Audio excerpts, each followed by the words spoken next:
As I'm sure you've heard by now, Newbury Street tried something a little different this past weekend, choosing people over cars, blocking off all vehicle traffic on Sunday. It was like a whole new world. On-street dining, games, lawn chair lounging, and of course, plenty of shopping. By most accounts, the whole thing was a solid success, so should we be doing more? Joining me to weigh in are Peter Firth. Peter's professor of civil and environmental engineering at Northeastern. Good to meet you, Peter. Thanks. And Boston Globe business columnist Shirley Young, whose piece today happens to just be on this very topic. Good to see you, Shirley. So we learned a lot from you today. One, that you spent $200. Two, that you allegedly didn't expense it. That's your allegation. And you say this, quote, "It's not just good for the environment, but also brick and mortar shopping and possibly the future of our city." What's that last part mean? It means that we should be doing more things like this. We should be doing more car-free days. We should try, I mean, it was an opportunity for Boston to try something new. If you probably recall, there was a little opposition, even among businesses on Newbury Street, to try something new. And they tried it, and I think by many accounts, it was a big success. So we should do more of it. We should try something new and have fun and be spontaneous. Fun? What is, oh, okay.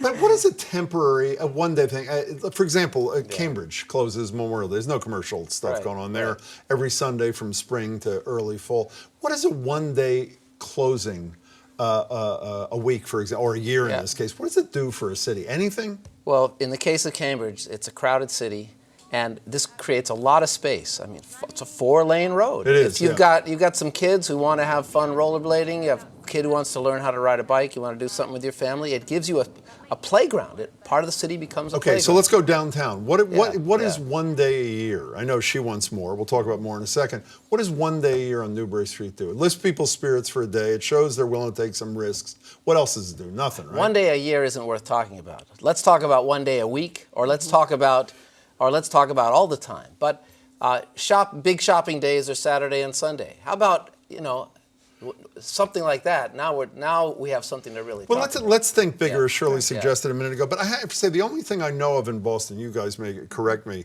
that it's a permanent thing, is the closure of a lot of downtown crossing. Yeah. That is the biggest nothing in the history of the world. Nothing happens. There's no excitement. There's no energy. There's nothing. So if I'm right, why did that fail? Because that's a variation on a theme. It's thinking bigger. Well, a big reason for the I won't call it a failure. Well, I'll call it it's something. The big reason is that Filene's closed, and you've got a great big hole in the ground for a long time, right. And it's going to get a lot better when it opens. And what we've learned is that what people don't want is one great big department store that takes up 200 feet, but a new boutique, a new door every 30 feet, and that creates a lot of excitement. So we should not take some bad precedent setting away from what, at least my perspective, and yours doesn't seem to be that positive either, of the downtown crossing Look experience. back at some pictures of what downtown crossing was like when it was lined with cars on both sides.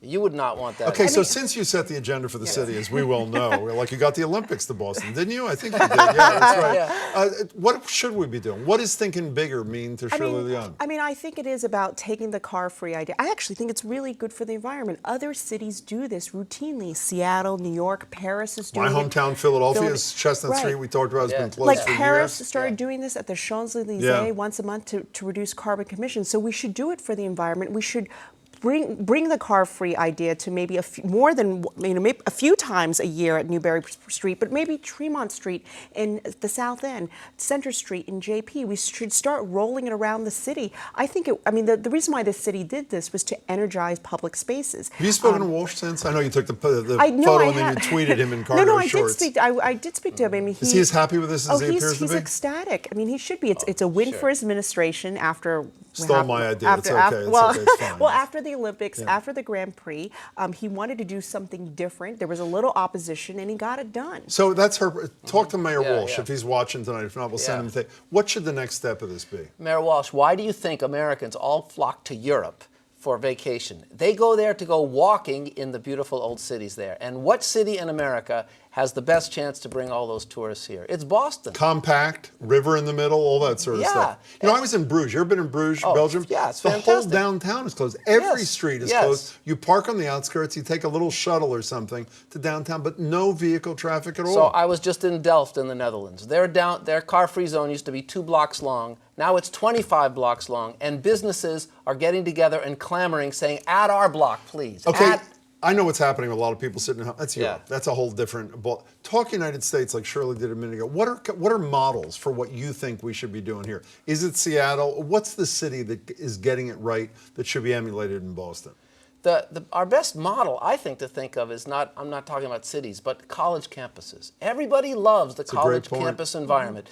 You've got these paths. Are they roads? Well, you know, a van can go down there to, if they need to service a building or something, but it's this huge car-free zone. It's not just a line. You can make a figure 8. That's what shoppers love doing, is walking in a figure 8.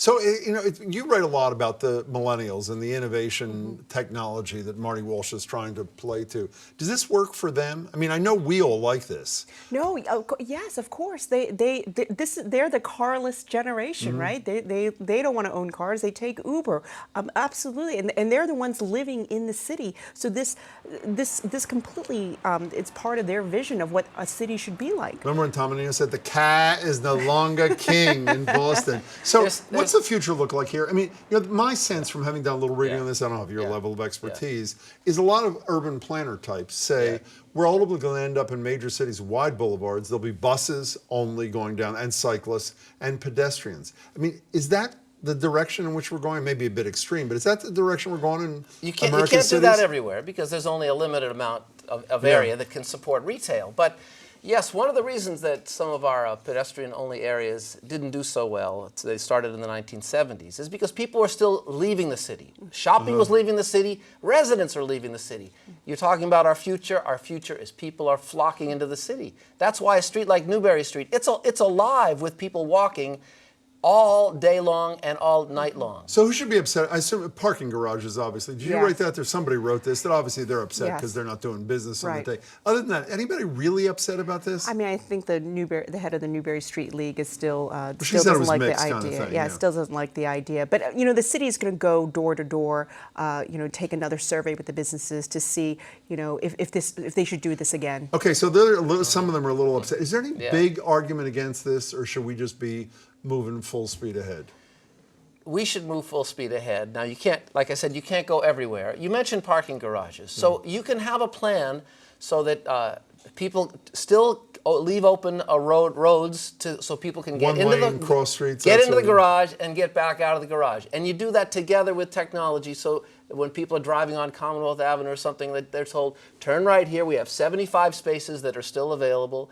You make it smart, and then you have some car-free zones, but then you also make a very large, what's called a car-light zone, where you can drive in, but you can't drive through. So the only traffic is there is the people who are going to their parking place. Okay, raise your right hand and say you didn't expense the $200 to the Globe. I didn't expense it. Okay, I believe it. Shirley Leon, good to see you. Great piece today, Peter. Pleasure to meet you. Pleasure, Jim. Thanks so much.